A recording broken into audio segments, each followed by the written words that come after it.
Well, welcome back to another week of We Wish We Didn't Have to Be Doing It This Way. But we have to be doing it this way, and so we will, and we're going to make the best of it, aren't we? Aren't we? Yes. Yes, we are. This week we're working out of Luke chapter 7. Luke chapter 7, there's a lot of material in there to talk about, but I've chosen just verses 36 through 50. So get ready to read that. And after we read that, we're going to make some contrasts between a couple of the characters that we encounter in this in this reading.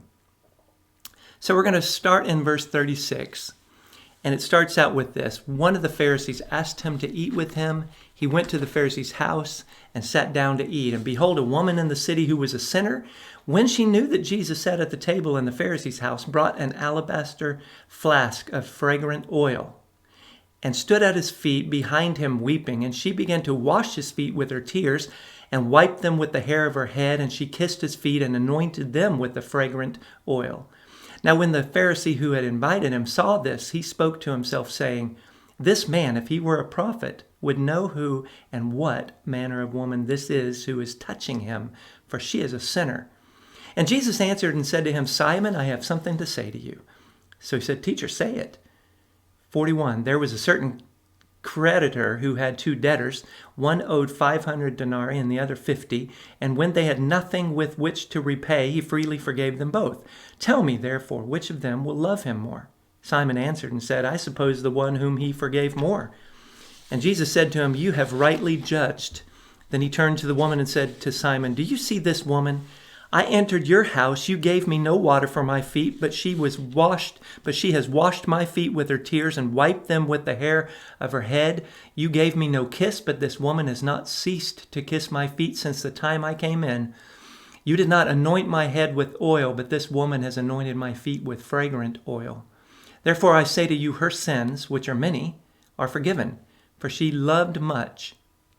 But to whom little is forgiven, the same loves little." Then he said to her, "Your sins are forgiven." And those who sat at the table with him began to say to themselves, "Who is this who even forgives sins?" Then he said to the woman, "Your faith has saved you. Go in peace." Jesus ate with tax collectors and sinners. That was one of the criticisms of Jesus' time. From who? From the Pharisees. And so here a Pharisee is asking Jesus to eat with him, and a sinner comes in to the Pharisee's house. There has been controversy between Jesus and the Pharisees since we've been reading about Jesus, and it won't end.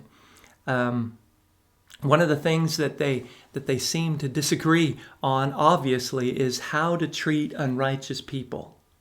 Jesus wants to treat them with love, and the Pharisees want to shun them. So how should we deal with people that the world might see, or religious world might see, as unrighteous? So we're going to look at this as a model. Sometimes we need to be uncomfortable in situations in order to learn lessons, and I can't imagine that this wasn't an uncomfortable situation for not only the Pharisee, but all of those sitting around the table with Jesus. This sinful, everyone knew who this woman was and how she had been living. And even Jesus, but they didn't know that Jesus knew. But this woman kind of barges in, uninvited, and makes everyone uncomfortable. And Jesus uses uncomfortable situations like this to teach truths throughout his life. And so we're going to look at a couple of characters. We're going to look at the characters of Simon, the Pharisee, and the sinful woman. And so at the beginning of the story, we only have him being called the Pharisee. And he invites Jesus into his house. And in verse 40, that's when Jesus refers to him as Simon. He was, you can say, okay, what's good about him? Well, he invited Jesus in to his home, so he's hospitable. He seems to be interested in knowing more about Jesus, maybe possibly learning from him. Jesus obviously he recognizes Simon's ability to learn things, or at least to take in information, maybe learn a lesson, and that's That's a little different than the way that he handles other Pharisees, right? Other Pharisees want to engage him in crazy conversations, trying to trip him up, and he doesn't even acknowledge them sometimes. But here he's interacting with a Pharisee. But we have to ask ourselves, okay, so Simon was hospitable, but why didn't he offer Jesus the common courtesies that culture would have? I mean, so what are some answers to that question? Well, was he testing Jesus? Did he just have him into his house to maybe test him and trip him up? But at the end of Luke 7:17, Jesus has raised a young man from the dead, and people, it says in 16:17, fear came upon all. They glorified God, saying, a great prophet has risen up among us, and God has visited his people. And this report about him went throughout all Judea and all the surrounding region. And so, Jesus is famous. And I don't know if that was a motivation for Simon the Pharisee to invite him into his house. I don't know what the motivation was. Whatever the case is, he was being hospitable to an extent, to a point. So Simon invited him into the house, but did he invite the woman? I highly doubt it. I highly doubt it. We have to ask ourselves, was he being careful? Maybe the answer as to why he didn't offer those common courtesies. Was he trying to be careful? The speculation. Was he trying to be careful to honor Jesus to the extent that he should culturally, but not so much that he might get his fellow Pharisees upset? Anyway, that's Simon. And that's pretty much all we know about him as far as this little section of Scripture is concerned. What about the sinful woman? A woman in the city who was a sinner. Some people assume that she was a prostitute. But was she really a prostitute? We don't know. We don't know for certain. We can't know for certain. Whatever the case is, she had been living a sinful lifestyle, and everybody in the community knew it. So why would she want to have come in to where he was eating? Well, 37, a woman in the city who was a sinner, when she knew that Jesus sat at the table in the Pharisee's house, brought an alabaster flask of fragrant oil. I got to stop here and invite you to say that quickly 5 times. An alabaster flask of fragrant oil. It's very difficult. We're moving on now. We're getting back to the thing. So, an alabaster flask of perfume. The oil, everyone knew that oil was expensive. Everyone would have known by the smell of it, by the container of it. It was not common oil. And everyone could see that she is showing a lot of emotion. What's she doing? She's crying. She's kissing his feet. She's touching him. And you can imagine how uncomfortable that people would feel around the table watching this take place. That how uncomfortable they would have been to this what should have been an embarrassing situation. And we've all been in those embarrassing situations. Maybe we've been the focus of them when someone comes in and they're giving too much attention to us, and we just want them to stop and walk away. Maybe you're thinking about other situations than I am, hopefully so, but whatever the case, you have probably been there. And you wonder if Simon is thinking, really? In my house? How did this happen? When did this happen? How did this come to pass? But why in my house? But I think it's very interesting that Jesus is sitting there, not even acknowledging her, it seems like, not having a conversation with her until the very end of this section of Scripture. But he's just calmly accepting this display of affection. He's just going on with the meal, with the banter at the table. And so he's just letting her do what she wants to do. And that what she wants to do is show Jesus her love and affection and appreciation. And to let him know that while I have this very expensive flask of perfume, I'm dumping it at your feet. And I think there's a lesson for us there, and I'll let you make that application of what are the most valuable things to me, and am I willing to dump them at Jesus' feet? Wait, I just made that analogy for you, that application. Okay, so let's move on to Simon's criticism in his mind. I love that. It was his mental criticism. Verse 39, when the Pharisee who had invited him saw this, he spoke to himself, saying, this man, if he were a prophet, would know who and what manner of woman this is who is touching him, for she is a sinner. So he's basically saying, is he just going to let her act this way?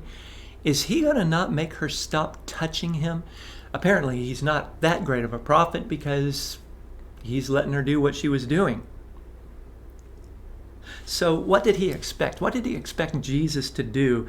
Here this rabbi is, and he's a religious leader. What did he want Jesus to do? Reject the woman? Reject the woman as if her attention was insulting to him? Was that what the Pharisee wanted to do? Well, in this culture, men didn't interact to let women touch them, and they didn't touch women in public.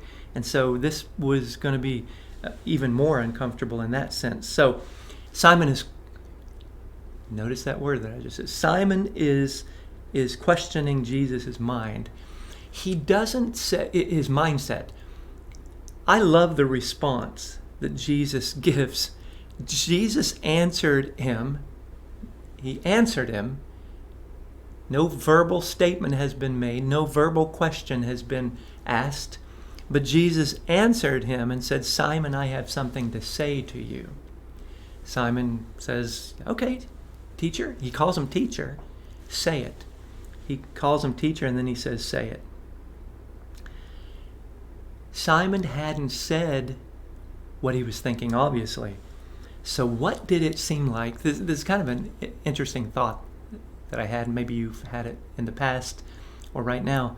What would it have seemed like to the other people sitting around at the table? They don't know what Simon's thought. Maybe they're having the same thoughts, but they don't know what Simon is thinking exactly. But Jesus does, and he answers that thought. And so all they know, they don't hear the thought. All they hear is Jesus asking him, or telling Simon, I have something to say to you. And then he just goes into 41 talking about this creditor who had two debtors. One owed 500 denarii, the other 50. And he goes into this, he goes on with this conversation. And it just seems like probably that he wants Simon's input. What would you say? What do you think about this? But Simon, I don't know if Simon even realized what Jesus was doing, that he's using the situation to teach him a lesson. It was an awkward moment, but it's also a teaching moment. So he talks about the two debtors. They can't pay. The master forgives them both. One owes 10 times more than the other. And then who is more thankful? The analogy here is between material debt and sin, comparing those two. But again, I don't believe that Simon had any inkling of what Jesus was trying to do. But then 42, he asks a question, tell me therefore, which of them will love him more? And now people have said some of the things that I read in getting ready for this, well, that's when Simon realized what he was doing. Is it? Well, we'll read on, but Jesus seems to be explaining to Simon, well, here's why the woman reacted the way she did. But again, Simon doesn't know yet what lesson Jesus is trying to teach him, but he will. He will. He asks him, which one of them will love me more? Simon answers, I suppose the one whom he forgave more. And then Jesus says, you've rightly judged. Then he turned to the woman and said to Simon, do you see this woman? And he goes through this whole process. Here's what she has done. Here's what she has done. Here are some applications that we have that I have that maybe I can discuss with you real quickly. One element of the story of this account is that Jesus knows people's thoughts, their hearts. And we can't miss that. We've got to keep that in mind as we're reading these things. He knows what Simon was thinking, and he knows what the woman at his feet was thinking, and he knows what the people at the table were thinking. He knew all of their hearts. He knows why this woman is doing it, specifically. He knows. He knows what she is broken about. He knows why she's crying, specifically. But he also knows how she feels toward him. And the other people can't see that except in her antics. He knows what's in Simon's heart, and so he confronts Simon subtly and possibly directly. When he brings this up with the analogy with the two debtors thing, I just don't know if Simon would have put two and two together, like we think he might have at this moment, like having the aha moment or the starburst. He also knows what is in everybody's heart, and just like God knows our hearts, God sees our motivations. He knows when we are questioning Jesus, when we're questioning God. He sees our good motivations, our bad motivations, and we have to ask ourselves, does Jesus see me the way that I see myself, and what do I need to change in order to be able to see me as I should through God's eyes? Now, some people associate with Jesus, they associate themselves with Jesus for interesting reasons. Simon seems to have wanted Jesus to come to his home and eat, but he has no perception of needing Jesus. He wants him there, but he doesn't feel like he needs him. But the woman feels like, obviously, that she needs Jesus. And so, while Simon's casually interested in Jesus, this woman is locked in, zeroed in on him. She knew exactly why she was there, but she also knew that she needed to be there. She was there to honor Jesus. She was there to let him know how much she loved him and cared about him. And she was there because he could meet a spiritual need that she had. Some people might act interested in Jesus, but they don't understand how deep their spiritual need is. We might pray at meals regularly. We might read our Bible semi-regularly. And we might enjoy the company of people around us, other Christians, and fellowship times. But we can do all that stuff and not be devoted, not understand the deep spiritual need that we really have. And when we do that, we can see that other things in life are going to be deemed more important by our actions and our attitudes. And then we wouldn't have, in those situations when we're being like that, then we don't have a sense of what God has done for us. We forget that. But she doesn't hesitate to acknowledge that she needs Jesus in her life. Here's a thing that I found. I like it because it's more of the comparison. Simon withheld water. She used tears. Simon withheld a kiss. She kissed his feet. Simon did not anoint Jesus with common oil, but she rubbed his feet with expensive perfumed oil. And I was kind of thinking about this, and this may not have any significance whatsoever, but all of the people, throughout the years that I've studied with people, when someone realizes that they are a sinner and they need to be forgiven of those sins, and they're ready to put Christ on in baptism, it doesn't matter what time it is, where they are, who's around, they're going to do it. Now, I've encountered people who have said things like, I know I need to be baptized. I'm going to wait. Sometimes a young person might say, I'm going to wait until I get to camp and be baptized in the river. And things like that. It's obvious that they don't at that moment understand how desperately they need to have their sins forgiven.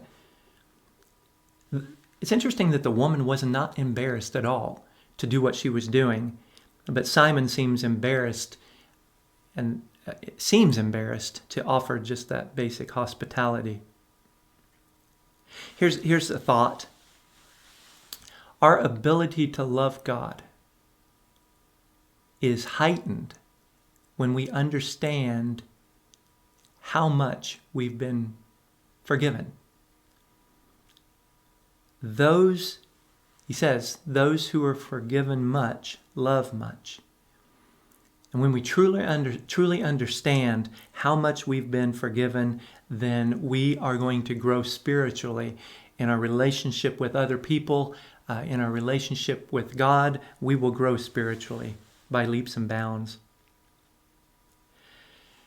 Simon misjudged Jesus. Simon misjudged the woman. Possibly the other people around that table did as well. Jesus doesn't misjudge anyone at the table. He doesn't misjudge Simon. He doesn't misjudge the woman. He knows exactly what their reasons for being in his presence are. Simon sees, he needs to avoid that sinner, and Jesus sees a woman, a sinner who he needs to interact with.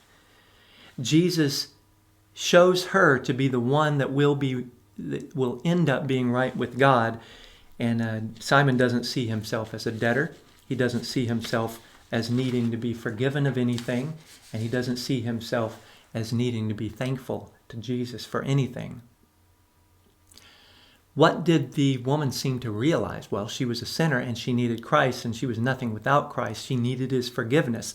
And in Matthew 5:3 and then Luke last week, the poor in spirit, blessed are the poor in spirit. And she was one of those people that I talked about last week who are broken spiritually. They understand that their spirit is poor because they're sinners. She was one of those. She was spiritually broken, and she loved Jesus, and she knew that she needed to be with him. God's kingdom is made up of people like her. Hopefully we are people like her. If we want, and we should want to, if we want to approach Christ like the woman, then we have got to understand how much we need him. How much we need him. Even though we've been baptized, even though we attend services, even though we know the issues that are going on in the church, even though we might say, I'm trying to be Christ-like, all of those things don't mean that we necessarily acknowledge because we don't understand, acknowledge how much we need God's forgiveness. True love toward God is built around us understanding how much he loves us and seeing how much he loves us in the way that he has forgiven us, or the means by which we're forgiven, and that is through his son dying. A broken heart, I just mentioned that checklist. A broken heart, a contrite spirit, is worth more than all of those, checking off those things on the list that we know about. But I just wonder sometimes if we forget about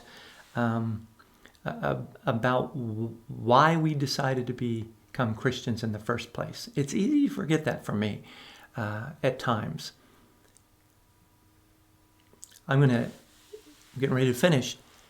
I'm going to say this statement. Of all the people crowded into that house, all of the people that were watching this display of affection, maybe in shock, embarrassment, discomfort, of all of those people in the house, there were two people who were right with God when Jesus left, that I know of. Maybe there were more, I don't know. But one of those people went away forgiven. One. And the ones they had, the other people, the Pharisee, he's attending synagogue regularly for many years. He's a teacher. He never misses. And they're trying to interpret the law correctly. I mean, that's his life. So he's going to have a good reputation in his society.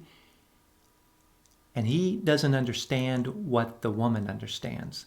The woman with the bad reputation, the sinful woman, understands more in her short life, her brief encounter with Christ. She understands more than a lifetime of Pharisaical training. The sinful woman. That's all I have. However, I'm going to end with a little video montage from last week's lesson. Yes, I had the zebra shirt, but I watched it with my family at home for Bible class. And as I'm watching, which is always cringeworthy, oh man, watching ourselves on video, hearing our voices, oh, it's excruciating. But I noticed that I kept saying one word over and over again. So I'll leave you with that, with this little clip. God bless you. Have a great Sunday. Join us for worship in just a little bit, in just a little while, and we'll see you hopefully in person soon. So